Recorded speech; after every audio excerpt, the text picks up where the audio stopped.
ucapkan minal aidin wal faizin, selamat Hari Raya Idul Fitri.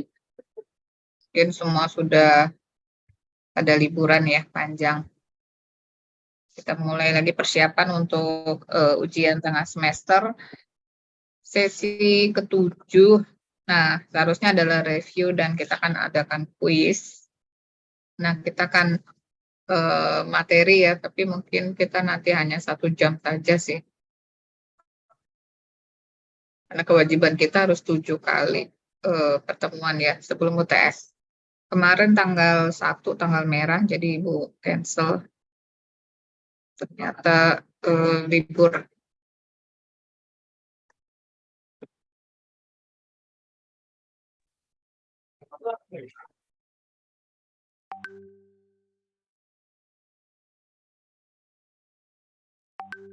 Materi kali ini kita bicara tentang expert system.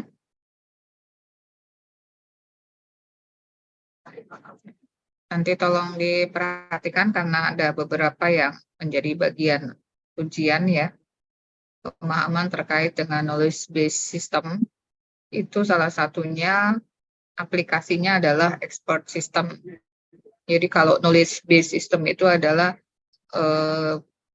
building ya atau gedungnya gitu, bangunannya. Nah, di dalamnya itu banyak sekali aplikasi-aplikasi atau segmen-segmen atau lantai ruangan dari sebuah gedung. Nah, salah satu yang terkenal itu adalah expert system aplikasinya ya. Dan dia bagian dari sistem informasi. Bagian juga dari decision support atau pengambilan keputusan. Nah, kenapa disebut expert system? Karena sistem ini adalah mewakili para pakar atau expert. Nah, sementara pakar kita tahu dia adalah orang yang memiliki pengetahuan. Jadi, kenapa ada di KM? Ya, karena ada pengetahuannya, dikuasai oleh pakar dan expert itu berpengalaman. Sehingga dibuatlah sistem. Akhirnya menjadi expert system namanya. Oke. Tujuannya itu adalah kita mencoba merepresentasikan pengetahuan pakar tadi menjadi sebuah aplikasi, di mana nanti memudahkan pengambilan keputusan. Nah, karena kadang kita bertemu pakar itu sulit, mungkin jauh ya, dan tidak semua orang itu bisa jadi pakar, karena hanya satu mungkin banding 100 atau banding berapa gitu, dia bisa dikatakan pakar. Jadi, untuk memudahkan hal tersebut, dibuatlah sistem. Nah, sementara dia juga bagian dari AI, karena sekarang udah banyak sekali yang otomatis ya, jadi bisa melebihi pakar itu sendiri sistemnya ya. Tapi tetap namanya adalah expert system, meskipun kita kadang menyebutnya adalah artificial intelligence. Nah, itu juga bagian dari atau gedungnya dari expert system. Area-area yang dari AI itu banyak sekali ya. Jadi misalnya di sini ada segmen-segmen natural language, understanding, artificial neural network ya, speech, robotics, vision dan sebagainya, termasuk expert system. Karena kalau sudah bicara intelligence, berarti itu adalah sistem cerdas. Oke, aplikasi yang untuk membangun expert system itu spesifik dulu sih namanya Clips ya, tapi sekarang sudah bisa dibuat dengan beberapa aplikasi lain, jadi tidak harus berpatokan pada Clips. Masalahnya sekarang adalah representasinya itu seperti apa, memindahkan sehingga sistem itu mengerti cara berpikir si pakar tadi. Oke, pengetahuan-pengetahuannya nanti disimpan dalam sebuah aplikasi ya, disebut knowledge base. Nah, bentuknya bermacam-macam, boleh sifatnya dalam database biasa tuh boleh ya, cuman nanti strukturnya seperti apa, bentuk datanya seperti apa. Nah, ini adalah yang lebih spesifik.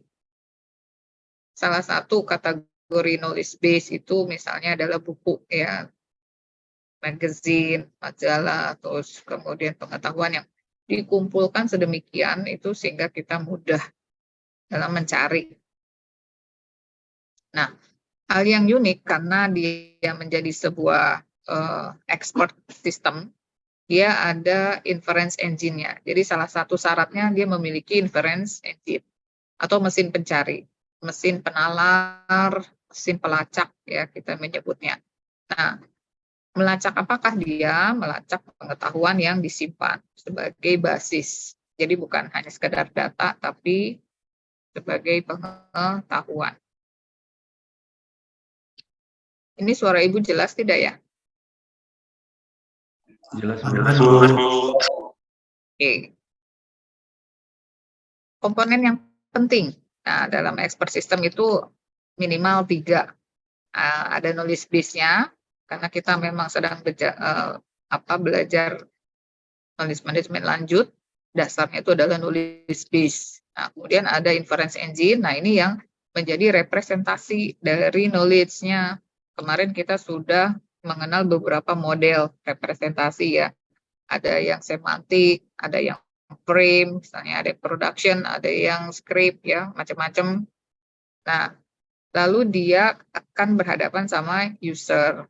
Jadi user ini nanti berdialog, berkomunikasi ya. Jadi user memberi input, nanti sistemnya memberi output.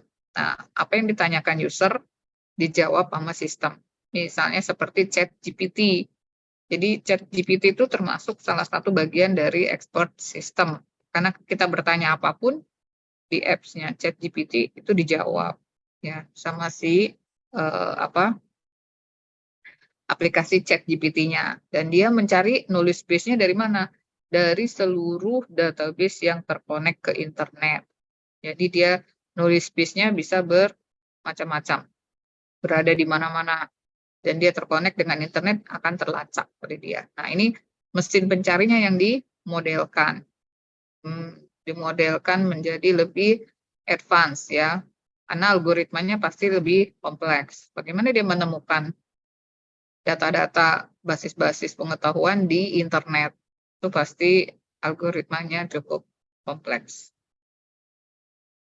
Nggak cuma dalam satu laptop, satu komputer ya, tapi di internet yang saling terkoneksi satu sama lain.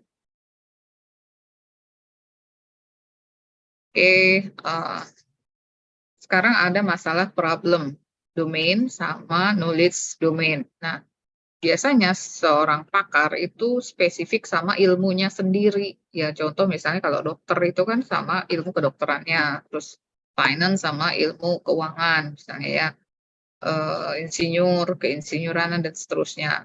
Nah, apa yang disebut knowledge domain, kadang di dalam sebuah kedokteran itu dia ahli dokter apa nih misalnya, ya dokter THT. Dia kurang paham dengan dokter kulit. Ya, nah itu disebut bagian. Bisa jadi dia menjadi problem, ya, bahwa di situ adalah domainnya masalah dokter THT. Jadi bukan domain masalah dokter penyakit dalam, misalnya. Nah, kalau kita bicara knowledge, domain knowledge, maka semua kategori kedokteran tadi itu pasti tersimpan di sana. Karena domain, ya. Jadi kalau kita bicara domain, itu adalah induk atau wadah yang lebih besar, ya. Jadi tidak spesifik, tapi dia lebih kompleks, ya. Domain. Nah, kalau si expert knowledge-nya itu kadang dia menyelesaikan masalah yang dia ketahui. Makanya disebut expert ya. Dokter itu dia menyelesaikan masalah yang dia tahu. Ulfa, coba di mute ya. Oke. Ya, mohon. Oke. Nah, sedangkan problem itu adalah bagian dari knowledge domain, karena domain dari pengetahuan itu amat sangat luas. Kalau kita bicara kedokteran itu semua masalah kedokteran ada. Tapi kalau bicara masalah THT itu hanya spesifik THT. Jadi itu berarti hanya masalah THT, bukan masalah knowledge ya. Nah, itu beda banget antara problem dan knowledge. Ini grafiknya, gambarnya, simbolnya. Jadi kita kadang mungkin menerjemahkan sulit ya, tapi kalau melihat gambar itu kita bisa tahu bahwa masalah itu bisa lebih luas daripada masalah knowledge-nya sendiri. Kadang masalah itu bisa lebih kompleks karena terkait dengan masalah-masalah lain ya. Kalau knowledge-nya itu mungkin bisa lebih khusus menyelesaikan masalah dari apa yang diangkat tadi. Jadi misalnya gini, dokter THT, telinga, hidung, tenggorokan.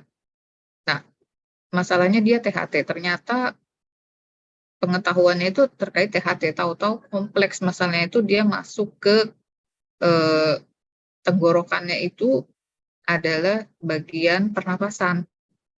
Nah, pernapasan itu kan ada dokter paru ya. Jadi dia bisa lebih, nulisnya harus lebih spesifik dokter paru. Jadi bukan lagi di bagian THT. Padahal masalahnya awalnya dia mungkin ada di tenggorokan. Nah, ternyata pada saat dikembangkan, dia oleh knowledge-nya itu nggak cukup. Bisa jadi dia harus ada knowledge domain yang lain, yaitu masalah bronchi ya, atau saluran pernapasan. Nah, ternyata bisa jadi bronchi itu bagian dari paru-paru. Dokteran paru-paru. Oke, sampai hari ini tuh expert system diakui ya, memiliki keuntungan yang besar. Ya, dia bisa dikembangkan lebih luas, bisa lebih spesifik, bisa lebih kompleks. Kemudian dia bisa mengurangi cost ya. Jadi sebelum kita, mungkin yang suka pakai Halodoc gitu ya, kita mungkin masukin gejala-gejala, terus nanti dia memberitahu bahwa kita sakit apa, misalnya sakit flu kah, misalnya sakit batuk pilek kah ya, sakit demam kah misalnya ya. Nah, jadi sebelum kita berangkat ke dokter, kita sudah mendapat informasi terlebih dahulu. Nah, ini bisa mengurangi cost namanya. Kemudian juga kita bisa mengurangi dangers ya, bisa kinerja lebih baik, dan multiple expertise, kita bisa bertanya, mungkin di situ kita bisa dialihkan ke beberapa pakar yang lain, dan reliable, artinya bisa diandalkan. Sistemnya ya kalau memang dibuat benar ya pasti bisa diandalkan ya. Tapi kalau data yang dibuatnya itu tidak benar ya tentu hasilnya juga pas diolah menjadi tidak benar. Oke, beberapa keuntungan yang lain kalian bisa lihat di sini ada fast response misalnya ya. Nah, intelligent database dan intelligent code, artinya kita kadang dipandu dulu cara menggunakan aplikasi gitu. Jadi kalau ada aplikasi suka ada help, nah, atau ada tutornya, ada widgetnya. Jadi kita dipandu bagaimana cara mengembangkan. Oke, yang jelas kemampuannya terujinya di sini ya. Apakah kita mampu nanti jadi KE, knowledge engineer, memindahkan pengetahuan dari pakar menjadi aplikasi. Misalnya di sini kita menggunakan production rule, if then. Jadi kalau misalnya ada masalah, saya lapar, maka harusnya makan. If you are hungry, then eat. Jadi kita harus jelas dulu masalahnya apa, karena kalau enggak, sistem juga nggak akan bisa jawab. Nah, si pakar, dia pasti udah tahu masalahnya apa, penyelesaiannya bagaimana, tinggal kitanya yang menerjemahkan. Karena pakar itu belum tentu dia memahami sistem komputer, ya. Belum tentu bisa merepresentasikan, mengkodingkan gitu. Orang yang memindahkan cara berpikir pakar, kemudian menjadi kode-kode yang dipahami oleh sistem, dia membuat aplikasinya, maka disebut KE, Knowledge Engineering. Nah, di sini dia harus mampu bagaimana menerjemahkan, merepresentasikan. Kemudian bagaimana dia membuat kode-kode variabel ya dengan misalnya production rule atau misalnya dengan semantik atau misalnya dengan script dan sebagainya. Dan juga dia bisa mengevaluasi apakah hasilnya itu sesuai ya. Jadi jangan membuat aplikasi kemudian pas diuji hasilnya itu beda jauh dengan kesimpulannya si pakar.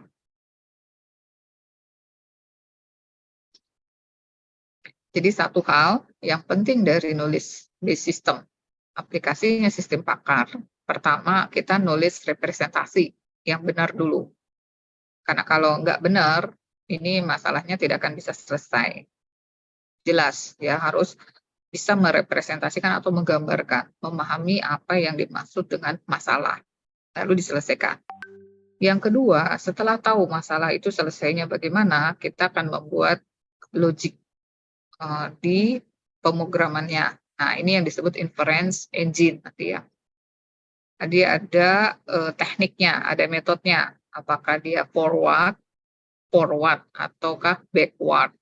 Forward itu maju terus atau backward mundur ya. Nah, berikutnya dia harus ada nulis base-nya. Jadi ada data-data yang disimpan, yang bisa dipanggil, yang bisa diolah, yang bisa dikomparasi, yang bisa dianalisis, yang bisa dimacam-macam.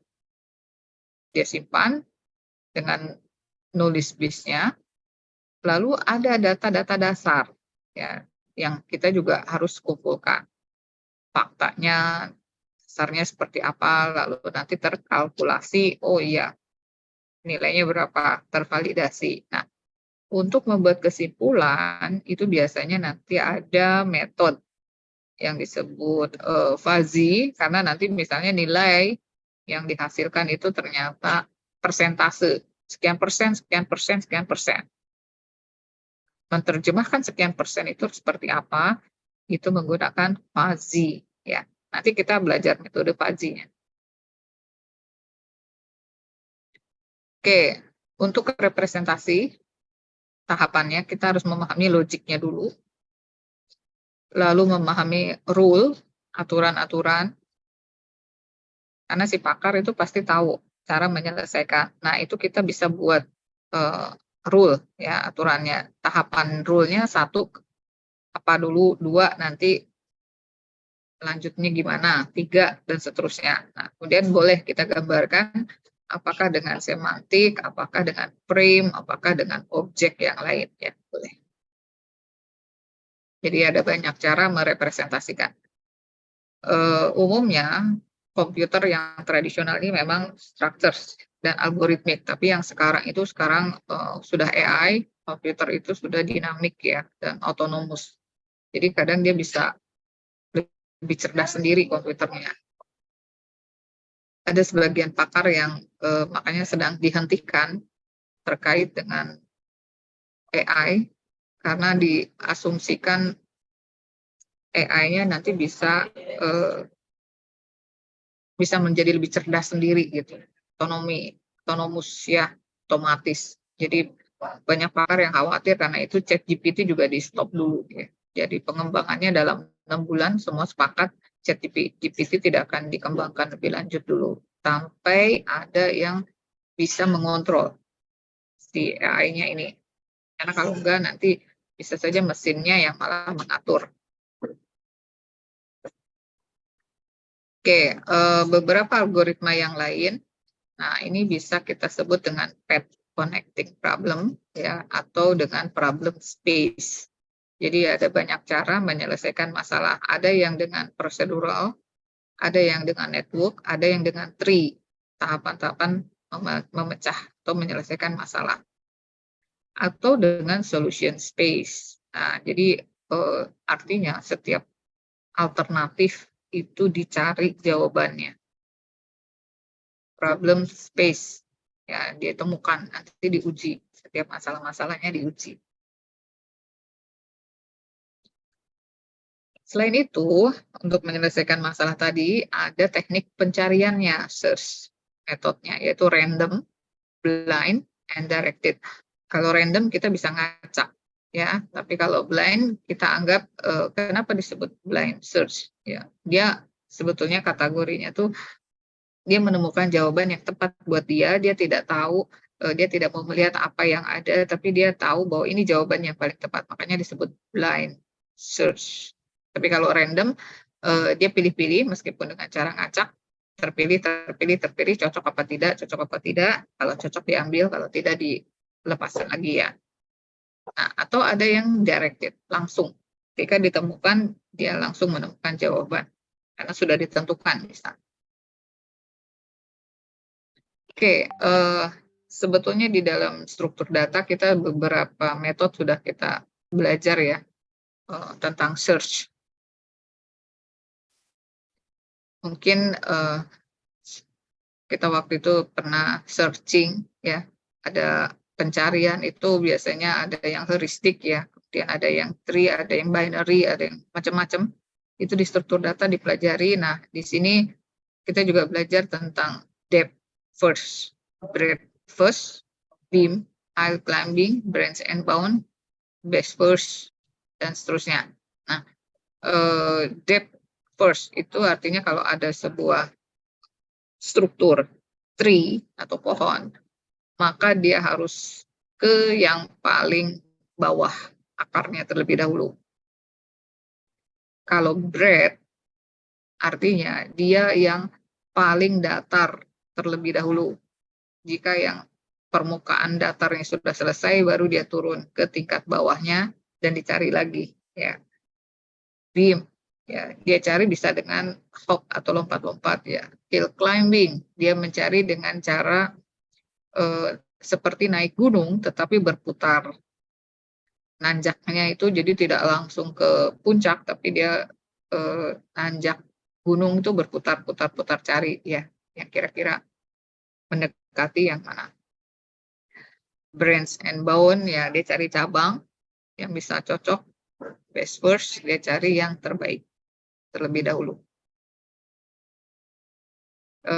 Beberapa search type ini mungkin kalian sering pakai tapi nggak sadar bahwa sebetulnya ini adalah beberapa metode yang dipakai, misalnya dalam map ya, Google Map dia selalu kasih jawaban shortest path, jalan yang pendek tuh yang seperti apa. Jadi algoritmanya bisa kombinasi dari beberapa metode ini.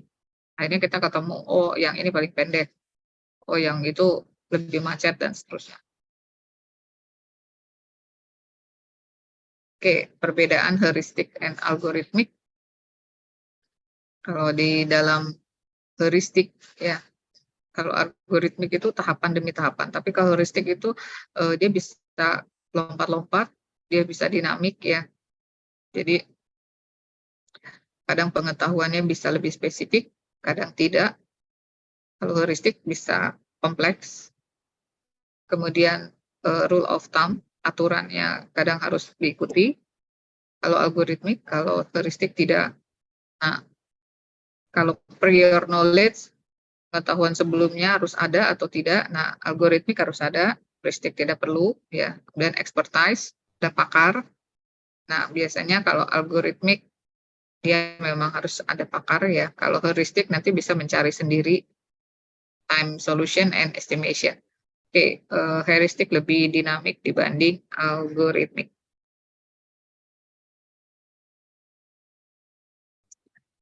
Ini describe dari Gonzales Denkel tentang knowledge based system itu apa. Ya, kalian bisa baca nanti ya. Yang jelas dia berupa computerized system. Kemudian apa itu expert system? Nah, ini hanya bagian dari tadi AI atau knowledge management, dan dia lebih banyak menggunakan sebetulnya kalau heuristik bisa lebih efektif ya dibanding algoritma. Salah satu contoh aplikasinya adalah MySyn. Di sini tentang kedokteran, tapi dia mendiagnosis darah ya, darah manusia. Nah, sekarang itu berbagai jenis penyakit itu bisa dites dengan DNA. Nah, ini salah satu pengembangan yang lebih lanjut ya dari MySyn. Jadi kita bisa ketahuan dari DNA kita bakal punya penyakit turunan apa gitu. Oke, tipe expertise-nya ada associational, ya, dia memang tahu karena sering bekerja, internal working. Kemudian ada yang motor skill, dia tahu karena sering praktek, karena sering melakukan, ya. Ada yang theoretical, dia tahu karena dia memang belajar keilmuannya, jadi akademisian tuh di sini ya, secara teoretik dia paham banget. Tapi pada saat praktek kan ada yang lebih prakteknya lagi ya. Jadi ada banyak hal, pakar juga beberapa kategori dibagi-bagi. Kemudian karena expert system itu mewakili, jadi kadang pakar itu sulit kita temukan, ya, susah, kadang jauh juga, kadang biayanya dan sebagainya. Nah, akhirnya dengan sistem kita bisa meringankan beberapa. Cuman ada kelemahannya juga ya, karena kadang tergantung orang yang membuat aplikasinya. Kalau benar ya hasilnya bagus, kalau enggak ya bisa menyesatkan. Nah, menyesatkannya bagaimana? Karena kadang semua jawaban itu tidak bisa direpresentasikan total. Bisa jadi ada yang salah. Kemudian kadang ungkapan dari para pakar terkait masalah itu tidak lengkap. Ya, jadi dia kan ada di benak manusia ya, sebagai tasid. Kadang semua tasid nggak bisa diungkapkan. Jadi eh, kadang yang spesifik, tapi kalau yang unspesifik itu kadang sulit ya diartikulasikan, itu agak berat. Dan sistem itu kadang tidak menggunakan nurani. Ya, kalau si pakar kan dia kalau mau menjawab, dokter mau menjawab, mendiagnosis hasilnya, dia lihat dulu pasiennya dalam kondisi apa gitu ya. Nanti kalau disebutin nanti pasiennya shock malah lebih berat gitu. Kalau sistem kan enggak, dia nggak peduli dia dalam kondisi apa, ya dia jawab aja. Ini memang kerugian dari sistem kan begitu. Oke, secara arsitektur ada pengguna, ada KE, dan ada aplikasi ya, tool builder namanya. Ini banyak sekarang aplikasinya untuk expert system. Strukturnya seperti ini. Kemudian dia menjadi bagian dari AI, berperan ya, bisa merepresentasikan kecerdasan karena pakar-pakar itu kan cerdas, pengetahuannya luas. Oke, yang lebih spesifik adalah uncertain. Nah, bagaimana masalah yang kadang kategorinya itu tidak jelas, uncertain, harus dijawab dengan sistem, sedangkan sistem itu compute, matematik, dan dia harus eksak. Di sini ada keilmuan yang lain ya, yang nanti kita kenal sebagai fuzzy. Nah, di dalam fuzzy itu dia akan menjawab apakah dia shallow knowledge ataukah deep knowledge, ya, ataukah nanti dia itu benar-benar certain atau nanti dia uncertain. Nah, jadi ada banyak hal. Tergantung nanti hasilnya setelah dikalkulasi itu seperti apa. Kalau shallow itu ya bayang-bayang, masih ragu ya, meragukan. Tapi kalau yang sudah deep itu yang sudah bisa menjawab jelas pasti gitu. Nah, kalau misalnya dari shallow itu kadang bersifat empirical dan heuristik. Jadi masih ada keraguan juga sih. Tapi kalau sudah deep, nah dia bersifat structures, kadang menjadi perilaku dari sebuah objeknya itu tadi, karena dia udah jelas, clear.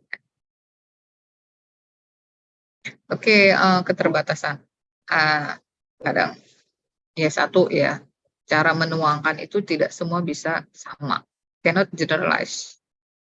Kemudian kadang acquisition-nya juga bottleneck. Kalau kitanya itu KE-nya lemot ya, jadi keilmuannya kurang dari KE, tentu representasi knowledge-nya nggak bisa ditangkap. Nah, kalau sudah tidak bisa ditangkap, kita menerjemahkan sendiri berarti kita salah. Berarti harus ada proses validasi sebelum nanti dibuat. Oke, beberapa aplikasi ada Dendral, Mycin, Demeter, Prospector, Expo. Nanti kalian boleh explore ya di internet ini.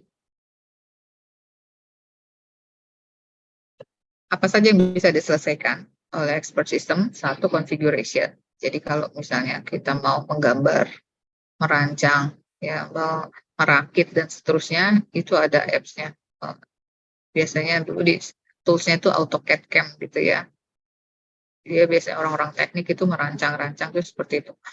Kemudian ada yang mendiagnosis. Nah, kita tahu aplikasinya banyak luas dipakai kedokteran, misalnya USG, EEG, EKG, ya, pokoknya ronsen, bla bla bla bla bla itu CT scan, MRI, bla bla bla bla itu diagnosis. Instruction, ya kadang jadi tutor ya. Interpretation, dia menjadi statistical misalnya ya, jadi grafik dan seterusnya.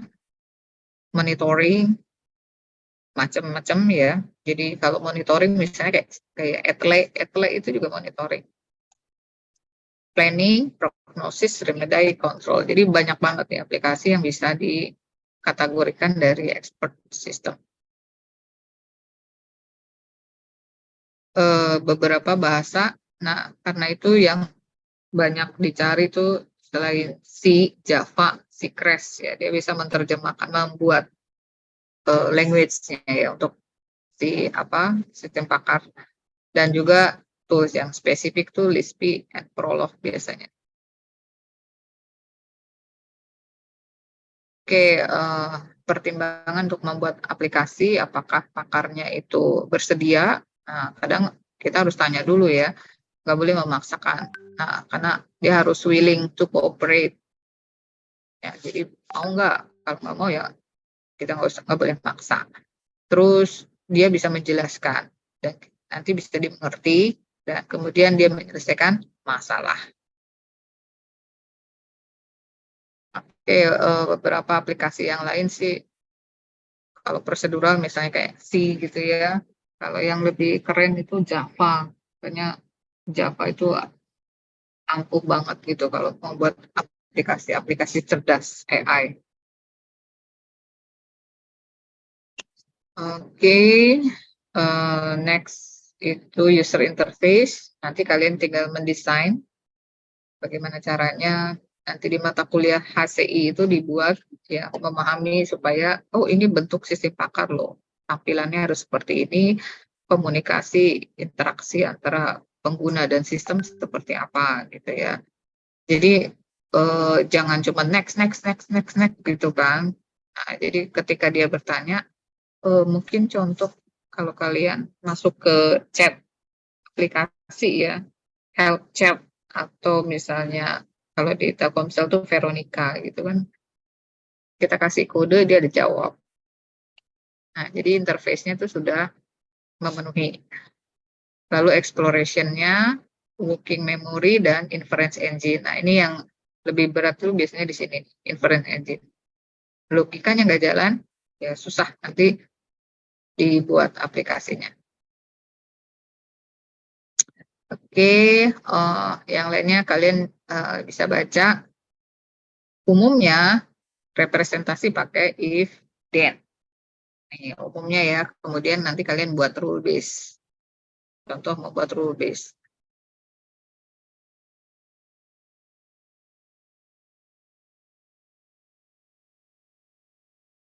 Nah, ini komponen-komponen yang lebih spesifik, misalnya di sini ada knowledge acquisition, ya, ada explanation facility, kemudian ada working memory, ada inference-nya, dan ada knowledge base-nya. Rule-nya kita simpan di situ ya, aturan-aturan. Nah, dan user interface.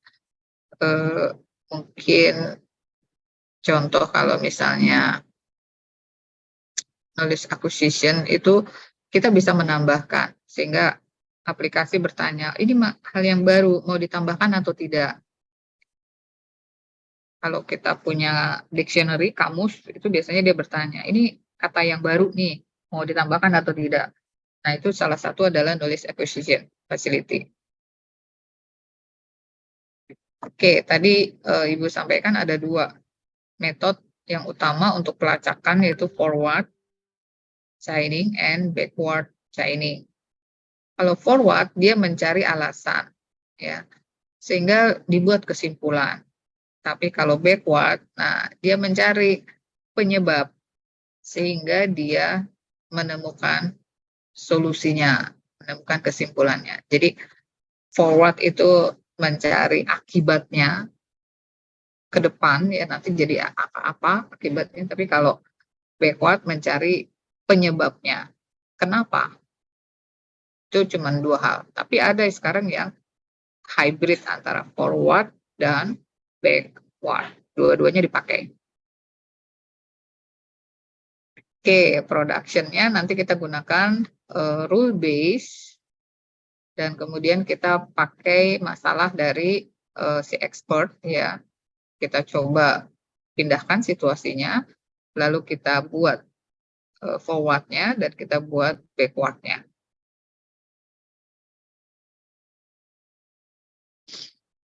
Oke, untuk yang lebih advance, nah biasanya ada sebuah algoritma dari matematika yang disebut Markov. Nah, kalau ini metode ini kita pakai, itu kita bisa memprediksi, ya, meramalkan. Jadi kalau misalnya kenapa cuaca ini menjadi anomali, nah itu biasanya pakai Markov.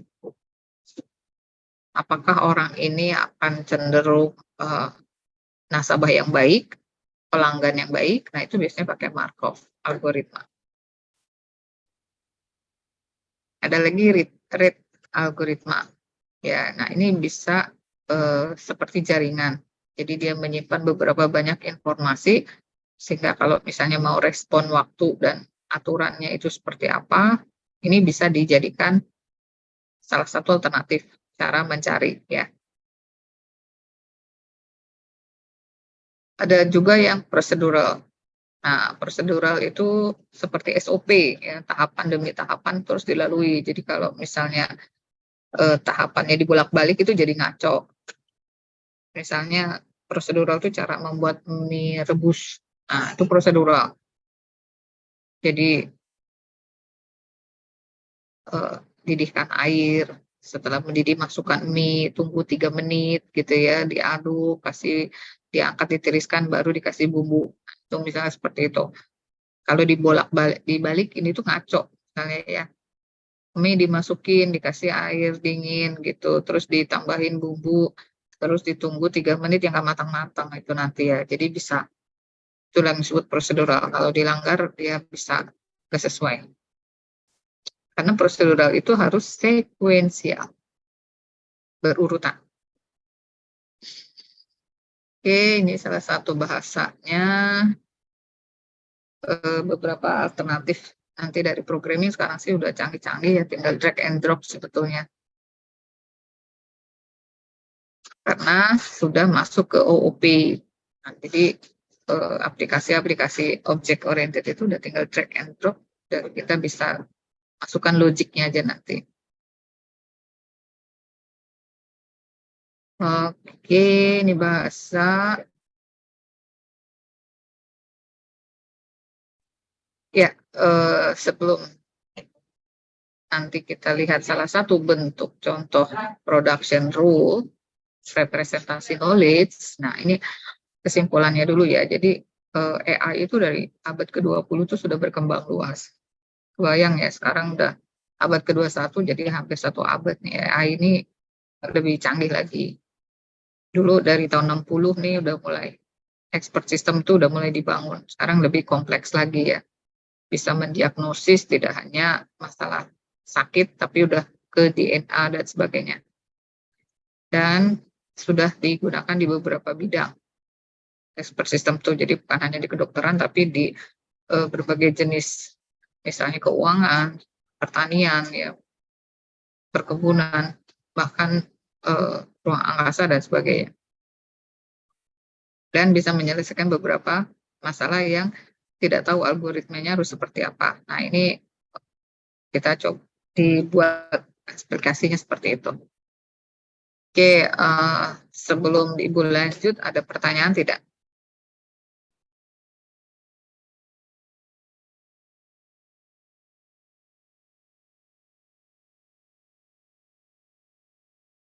Belum, Bu. Oke, kita akan lihat salah satu contoh ya. Kalau kita tidak paham, kita kurang bisa menuangkan representasi masalahnya nanti. Sebentar, ini.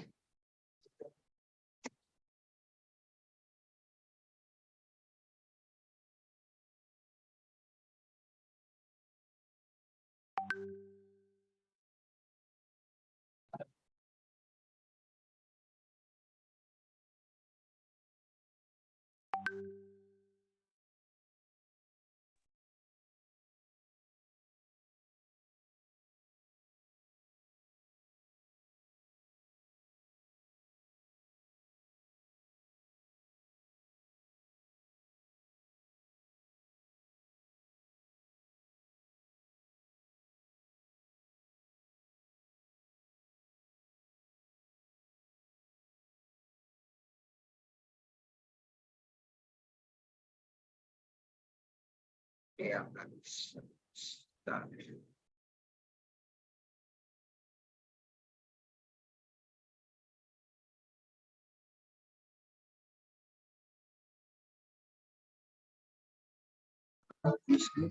oke, ini contohnya ya. Ibu share screen dulu.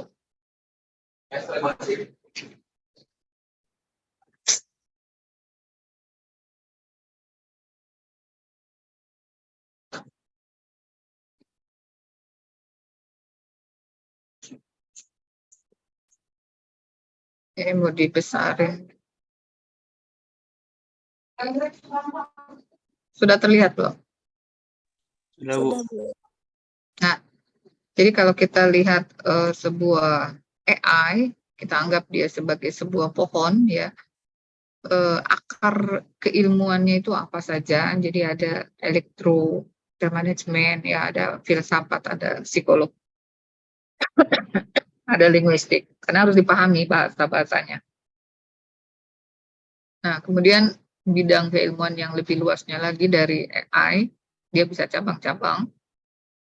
Ada robot, ya, ada citra, image, ya, ada pattern recognition, ada manajemen, ada matematik, statistik, ada operating research, ada sistem, ya, ada biology, ada whatever, ini ada expert system juga ya, macam-macam sini ya. Nah, sekarang kita melihat strukturnya seperti apa.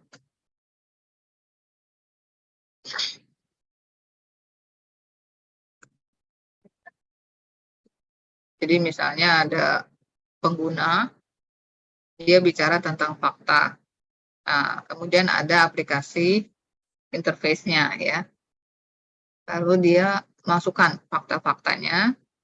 Nah, di sini nanti ada mesinnya, ada rule base-nya, dia kerjakan, interpreterkan A, B, B, C, D, E, dan seterusnya. Lalu dia cari salah datanya ya. Nah, kemudian dia select knowledge-nya. Nah, dia cari di basis pengetahuan, lalu dia bisa rekayasa, lalu dia bisa sesuaikan ya. Jadi bisa akhirnya nanti bisa menjawab kesimpulan.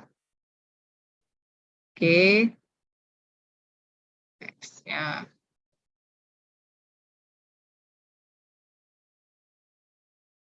Ini salah satu contoh ya.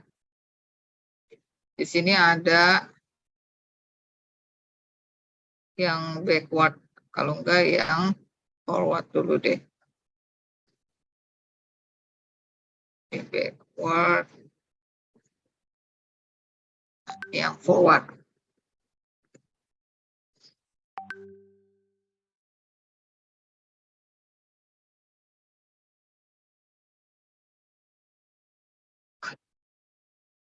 Jadi ada rule 1 nih, rule 1 peraturan kita buat.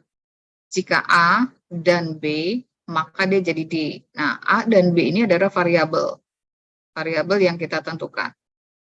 Nanti ada masalahnya, ada sampel ya, tapi dilihat dulu nih.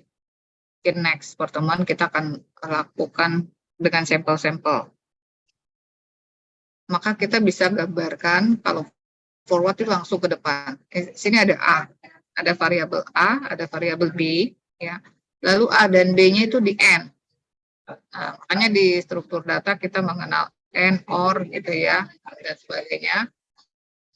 Kalau A and B, kita gunakan rule 1, then D. Maka dia gambarnya langsung ke D, ke variabel D. Nah, sekarang kalau B, dia punya variabelnya B aja, dia maka nanti ke C. Ya, kita tulis dia rule number 2. Nah, sekarang kalau variabel D and C dengan rule number 3, maka dia akan jadi I. Jadi A ini bisa jadi I kalau dia melalui D. Ya. Tapi kalau B bisa jadi I kalau dia melalui D or melalui C. Dan I ini harus terpenuhi kalau ada D and C. Karena syaratnya adalah N. Oke, ini yang forward. Ya, jadi logikanya tinggi ya. Misalnya begini, A-nya adalah cerdas, ya. Kemudian B-nya adalah responsif, misalnya. Dari B-nya adalah ekonomi, misalnya gitu ya.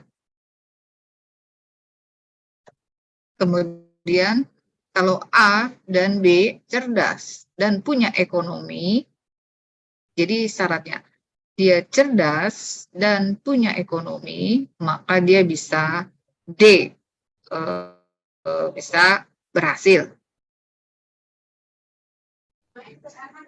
Kalau dia B, misalnya B adalah variabel ekonomi, ya, maka dia punya C, maka dia bisa punya modal.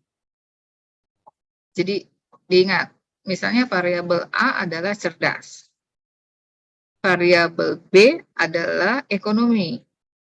Jika A cerdas dan B punya ekonomi, maka dia D, berhasil. Karena variabel D adalah variabel berhasil. Rule number 1. Kalau dua-duanya terpenuhi, maka dia akan berhasil. Nah, kalau number B itu adalah ekonomi, maka rule number 2-nya dia berarti punya modal. Karena secara ekonomi dia mampu, ya. Nah, sekarang dia punya berhasil dan punya modal, maka dia sukses. Itu variabel sultan misalnya ya, sukses. Jadi kategori sultan itu satu harus berhasil dan dua punya modal. Jadi berhasil aja nggak cukup, modal aja nggak cukup. Jadi harus dua-duanya dipenuhi, maka dia jadi sultan. Paham?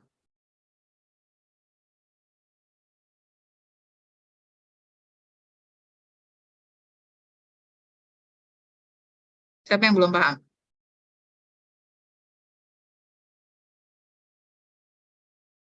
Karena ini variabelnya bisa berubah-ubah, ya, dan gambarnya bisa bervariasi, berubah-ubah.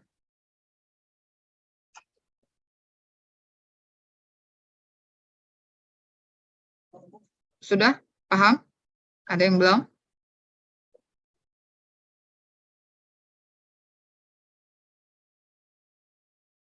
Halo? Halo? Suara Ibu terdengar tidak?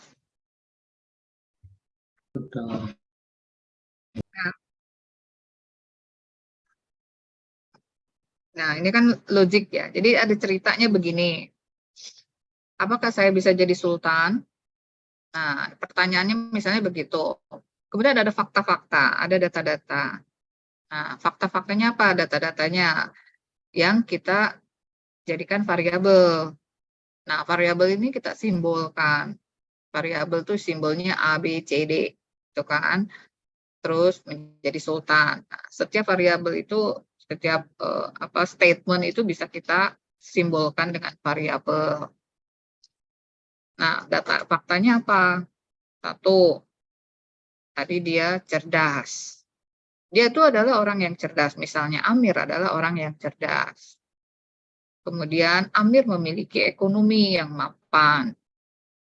Nah, setelah itu keberhasilan adalah karena harus ditopang oleh ekonomi dan kecerdasan, maka dia berhasil.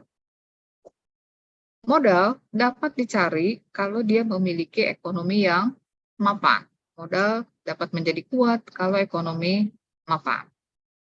Nah, Sultan adalah orang yang memiliki keberhasilan dengan modal yang kuat. Nah, itu ceritanya begitu. Jadi gambarnya bagaimana nih? Kita menuangkan menjadi struktur dalam sistem kode-kodenya. Oke. A itu adalah representasi dari cerdasnya. B representasi dari ekonomi mapan. D representasi berhasil. C representasi modal kuat. Akhirnya E, ya karena kita tujuannya adalah ingin jadi sultan, ya E itu harus terpenuhi antara D dan C. Maka digambarkan rule-nya seperti ini ya. Gambar simbolnya. Nanti sesi 8 kita akan latihan terus ya. Ini apa supaya nalar kita jalan. Ini salah satu contoh aja. Oke, next. Ini yang lebih kompleks ya. Jadi kalau ada variabelnya banyak, ini bisa lebih kompleks. Semakin banyak masalah, maka semakin kompleks dan variabel semakin banyak. Jadi ini tidak hanya A, B, C, D, E. Ya, sini bisa sampai P, Q, R, S, bla bla bla bla bla bla. Nah, sementara ada rule 1, if A then B. Rule 2, if C then D. Rule 3, if M then E. Rule 4, if K then F. Rule 5, if G then H. Rule 6, if I then J. Nah, rule 9, if F dan H or J dan M. Rule 8, if E dan L. Rule 7, if B or D dan K. Lebih kompleks kan? Rule 10, if K and L dan N. Rule 11, if M dan O. Rule 12, if N or O dan P. Kebayang nggak kasus apa ini? Bisa menerjemahkannya seperti ini. Ya silakan aja kalian cari ya. Kasus yang cocok dengan rule yang seperti ini tuh apa? Sehingga dia akhirnya menjadi P. Kalau kita mau lihat forward, setelah kita memahami forward, maka kita bisa memahami backward, ya, ke belakang, mundur. Karena kalau sudah lebih mudah itu forward ke depan. Kalau ke backward, kadang kita mencari akibat sebab itu kadang agak rumit ya. Tapi kalau akibatnya kita bisa tahu. Bisa kita ini Kak, lacak. Oke, nah yang backward ya, yang backward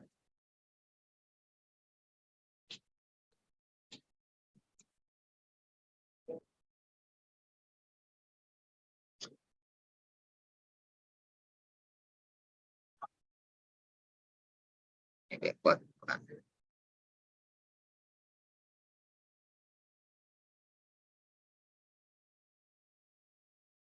Nah, yang backward dia bisa lihat sebabnya adalah E ya, dan dia bisa lacak ke C, ke D dan ke B, ke A. Jadi kita bisa mencari sebab. Tapi kalau forward kita mencari A, akibat. Sama sebetulnya ya, cuman tinggal dibalikin aja.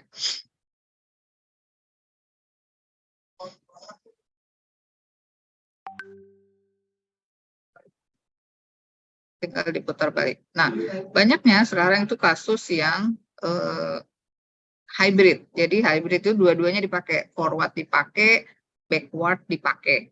Dua-duanya dipakai. Nah, ini salah satu contoh.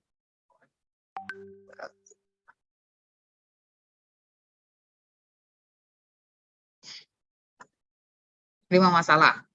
Ya. Jadi dia punya aturan, rule-nya bahwa if A then E. Nah, kemudian rule 2 if C then D. Rule 3 if M then E. Rule 7 if B or D then K. Terus rule 10 if K and L then M. Rule 12 if N or E then P. Dia bisa kembali. Rule 11 if M then O. Forward, di backward kan ya. Rule 11 if M then O. Nah, kemudian si rule 12 juga bisa kembali ke rule 10 if K and L then N. Rule 10 bisa balik ke rule 7. Rule 7 balik ke rule 1. Dia ada yang forward, ada yang backward, ada yang dia bisa melacak. Mana sih yang dipenuhi oleh dia? Oke ya. Jadi nanti kalian siap-siap karena memang di mata kuliah ini logik pemahaman lebih tinggi dan bisa merepresentasikan dan menyelesaikan masalah. Ketika ada masalah, kita buat variabel-variabel lalu kita buat penalarannya apakah forward atau backward atau boleh keduanya. Jadi bagaimana caranya kita merepresentasikan masalah dan akhirnya bisa dibuat menjadi coding dalam mesin.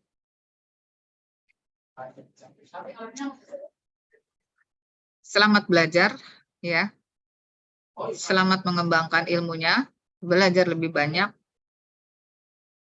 Jadi mahasiswa harus lebih luas dan harus lebih mengelaborasi pengetahuan dan mengeksplor lebih jauh ya. Selamat melaksanakan ujian semester. Oke, perkuliahannya Ibu akhiri. Assalamualaikum warahmatullahi wabarakatuh. Sampai ketemu di minggu ke-8. Terima kasih, Bu. Terima kasih, Bu. Waalaikumsalam. Makasih, Bu. Ya.